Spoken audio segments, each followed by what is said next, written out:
Hi everybody, hope you're all doing great. So today I will be doing a video about Yahoi Kusama, a Japanese pop artist.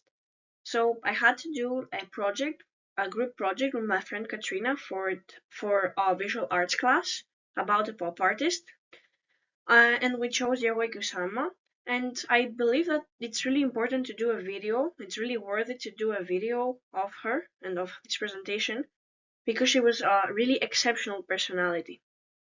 So she spent her life balancing between um, mental issues and healing through art. Let's start. So she was born on the 22nd of March 1929 in central Japan. And during her early years, she began to express enthusiasm in creating art. However, her family was not supportive at all, especially her mother. She discouraged her of becoming an artist. But Kusama never stopped. Even when her mother tore her drawings apart, she would still draw other ones. And when she didn't have enough materials, she would find she would find things around her house she could use for drawing. So her artistic career began in Japan in the 1950s.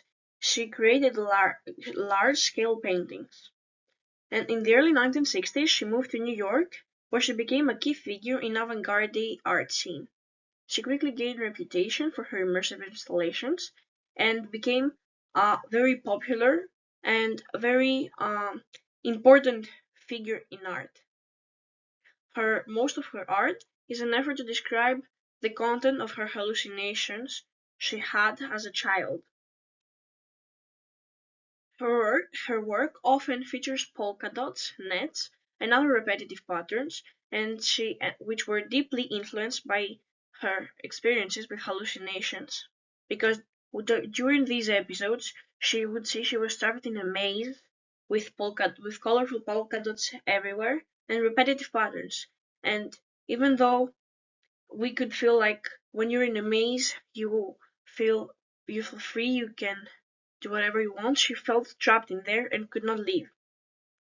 So she used her art to reflect this, and actually it was her way of escaping madness because she tried to um in to add her hallucinations into her real life. So she tried to create artworks so that she could feel like this all happened in real life. Now she mostly used polka dots, infinity nets, printmaking also. She did use printmaking, and obviously immersive installations such as infinity rooms. Um, the materials she mostly used was acrylic paint and mirrors, as well as polka dotted fabrics for infinity rooms and some other artworks too. Her style is easily recognizable thanks to the polka dotted patterns. Okay, so now here are some things you absolutely need to know about her. She has been living in a psychiatric facility in Tokyo voluntarily, and she says, I fight pain, anxiety, and fear every day, and the only method I have found to relieve my illness is to keep creating art. Well, not only does she live in a psychiatric facility voluntarily, but she has achieved to become the most expensive female living artist. So at 94, she is considered one of the most successful female artists of all times. And starting where she started from, that is really hard because her family was not supportive at all. That's why many famous people like Andy Warhol were really good friends with her. Now, here's a crazy fact. She actually used to spy on her father.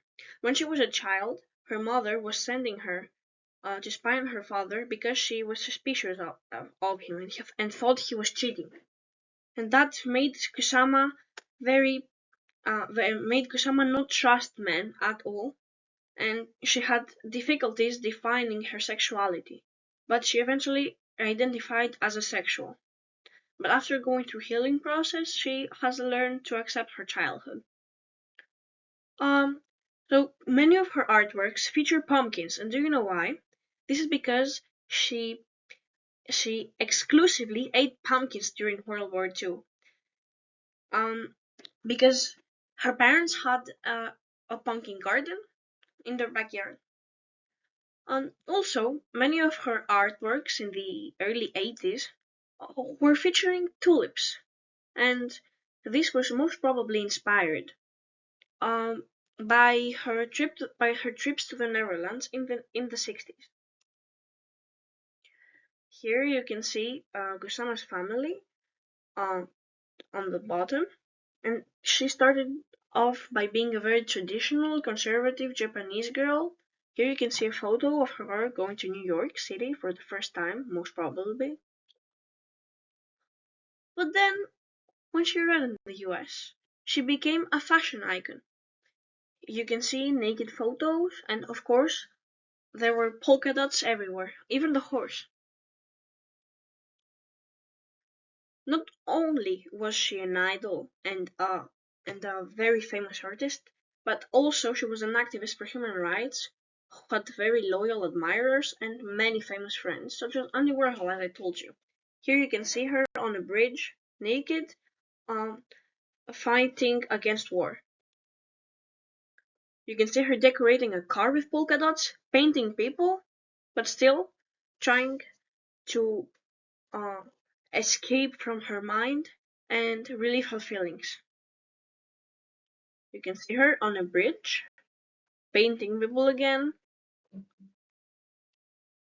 Here is one of her infinity rooms, filled with polka dotted patterns. And here is her today, with her red hair, painting in her studio in Tokyo. You can see here at the top, she's with very famous people, therefore she had famous friends, as I told you. And she's so important that there is a waxwork figure of her in the Madame Tussauds Museum in Hong Kong. Now let me tell you about some of her featured artworks. First page, you can see some of her early sketches when she was a child, right after World War II. One of her early paintings, and there was a sculpture of a boat. Now, one of my favorite artworks, the pumpkin chess set. It's worth millions of dollars. It's very innovative, as you can see. Now, as I told you, she used polka dots on her paintings so that she could get out of her head and come back to reality, because art was her way of healing. Therefore, they date back to the era of her hallucinations during her youth. Here you can see two pumpkins with polka dotted patterns, which absolutely represent her childhood. Now one of her infinity rooms filled with orange pumpkins, and another one filled with yellow ones. Here you can see she has painted whole rooms with polka dots, either colorful ones or just red and white, very classic combo. You can see the room featured in the previous slide. It's fully it's fully accessible by people, fully functional. You can go visit it. She even painted shirts, and once again, here are some other polka dotted pumpkins. And here's a sculpture located in Doha, Qatar. It's called Mia. Her obsession with polka dots didn't stop there. She painted trees, made decorations, and here are some other artworks of hers. One called Infinity Dots, and the other isn't titled, but it's made by nets.